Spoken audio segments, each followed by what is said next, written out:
guys, James here, how's it going? So finally, at long fucking last, I've hit 200 subs.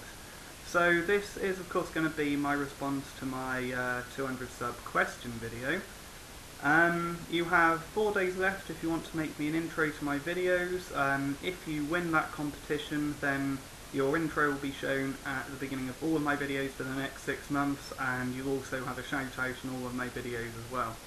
So I'm celebrating with a nice glass of rosé, and shut up, that does not make me a wuss, because I am of course drinking it from a pint glass, which makes me uber fucking manly.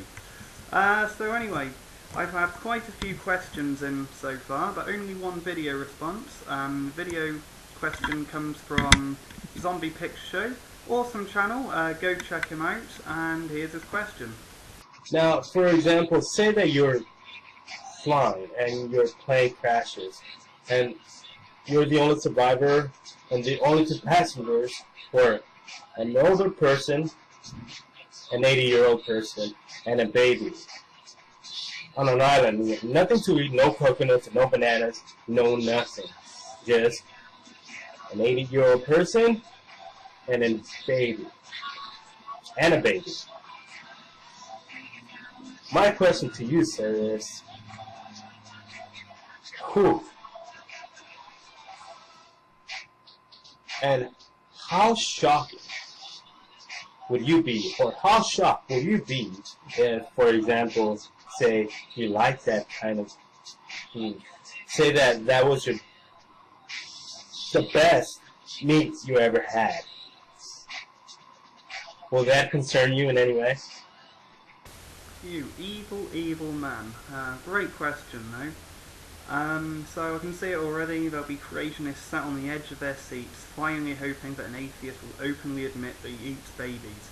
But no. Let's examine the question. So, I'm the only survivor. The other two passengers are the Catholic priest and his boyfriend.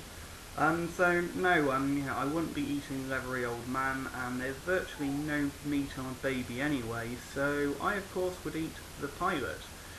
As for the second part, how would I react if that was the best meat that I'd ever tasted? I really don't think it'd be much of a big issue, because, I really need the meat by that point, and that would influence the way the food tasted to me.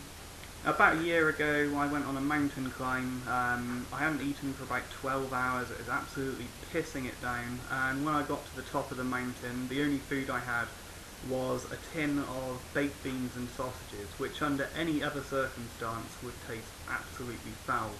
But because I really needed food by that point, I was really grateful for it, and it was the best tasting beans and sausages that I'd ever had. So yeah, in the scenario you're talking about, I think there'd be a very similar effect. Even if the meat was horrible, the fact that I really needed it would influence my taste, and it would probably taste really fucking good. Okay, next question up comes from James1978. Your house is on fire, all of the people and animals are okay, but you only have chance to rescue one item and escape. What would you save? And remember, you can only save one thing. Now, as sad as it sounds, unfortunately it would have to be my laptop. I've just got too much stuff on there to lose. I've got my novel, YouTube projects, artwork, various other projects I'm working on. So yeah, unfortunately it really would have to be my laptop. Next question up comes from HappyAtheist76. What are 3 issues that are important in your opinion in the men's rights movement, and why?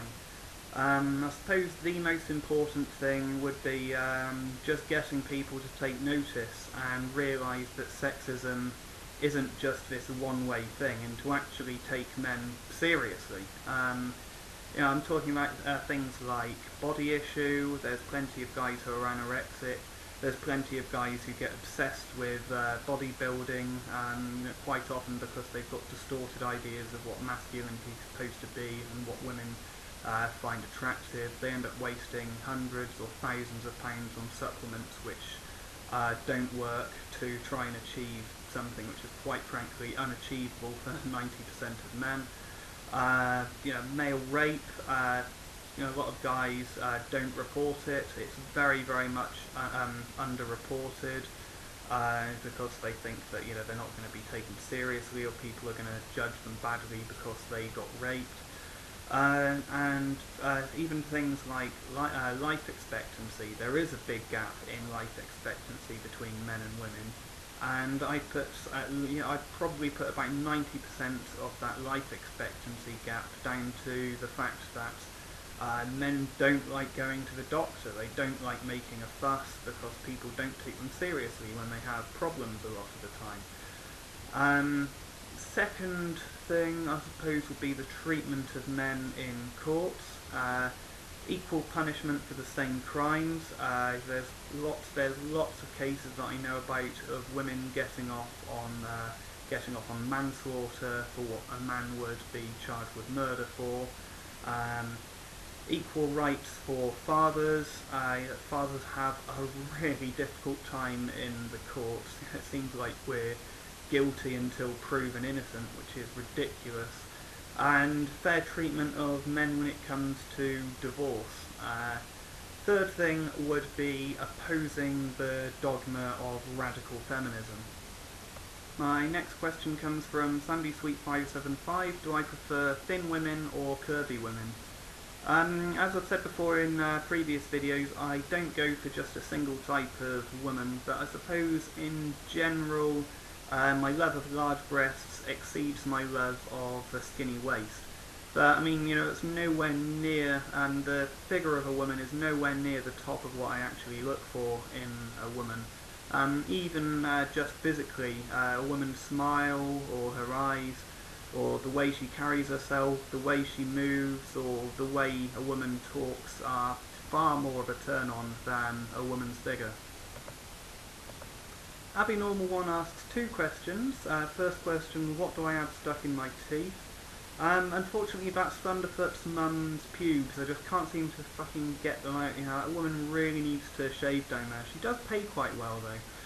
Her second question, where did I buy my last pair of shoes? They're quite a nice pair of loafers, and unfortunately I did get them from Marks and Spencer's. Don't judge me. Queen of My Name Sucks asks lots of questions. First off, who do I admire most on the tubes? Off the top of my head, Concordance, Hugh James 1978, and Richard Coughlin. Who do I dislike most on the tube? That's a bit harder to answer because if I don't like someone's video, I'm not going to go back and watch a second video.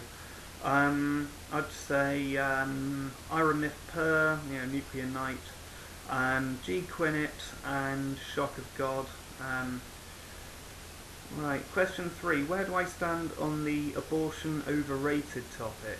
I haven't really heard many people say that the abortion topic's overrated, but personally I do think that it's a very important topic for people to discuss.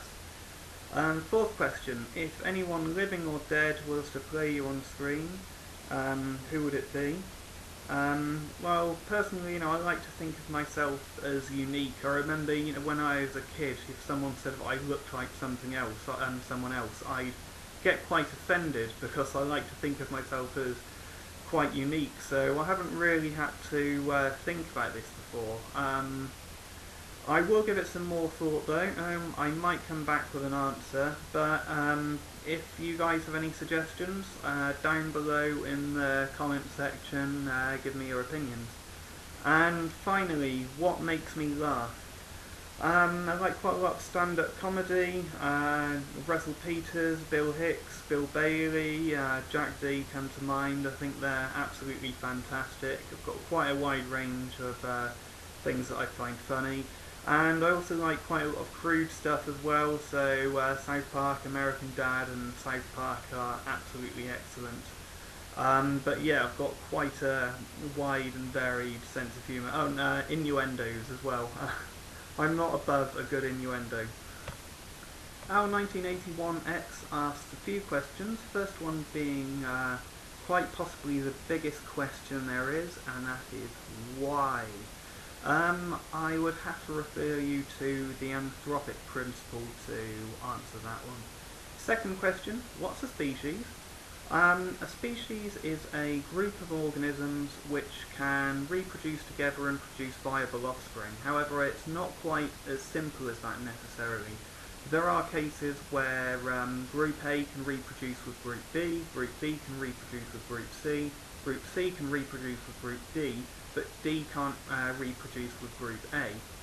And also when you go into single-celled or asexually reproducing organisms, the definition of species is slightly more fuzzy again. It comes down to a certain amount of genetic difference, and I'm not 100% sure how you define that with organisms which reproduce asexually. Third question. Are you out of focus because of an accident, or was I born that way? I think I was probably born a little bit that way. The weed might have made me a little bit less focused as well. Next question. Which creationist on YouTube would I most like to punch? Good question. I'm not generally a violent man, but Nephilim Free has quite a punchable face. But I think I'd have to go with G. Quinnet, mainly because he is a massive douchebag, and secondly because he actually thinks he's tough, and I would quite like to knock him down a peg or two. My final question is, am I a sardine? Well, I have been a mechanic, so I have been known to be covered in oil, so I guess that does make me a sardine.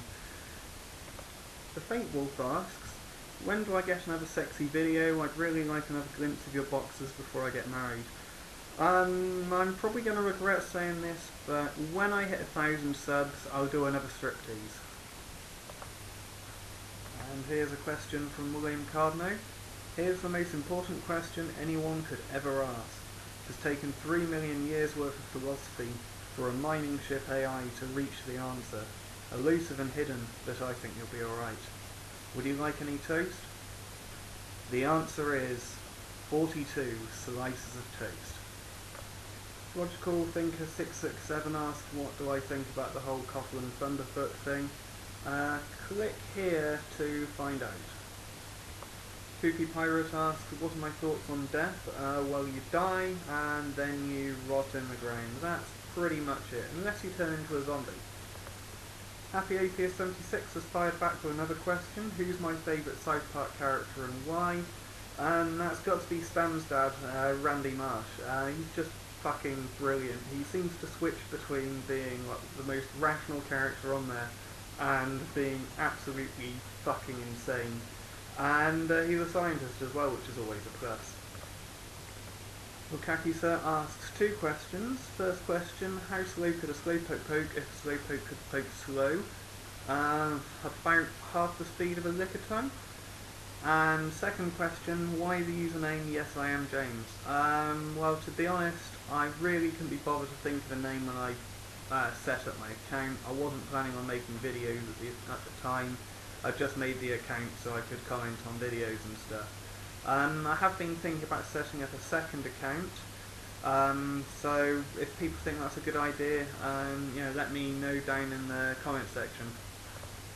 Chthonius asks, what wine goes best with hamster casserole? Depends on your recipe, but I'd either go with a Chardonnay or a Sauvignon Blanc, or alternatively, Rosé goes quite nicely as well. That's it from me for now then, guys. Until next time, take care, comment, rate, subscribe, and I'll see you soon. Bye!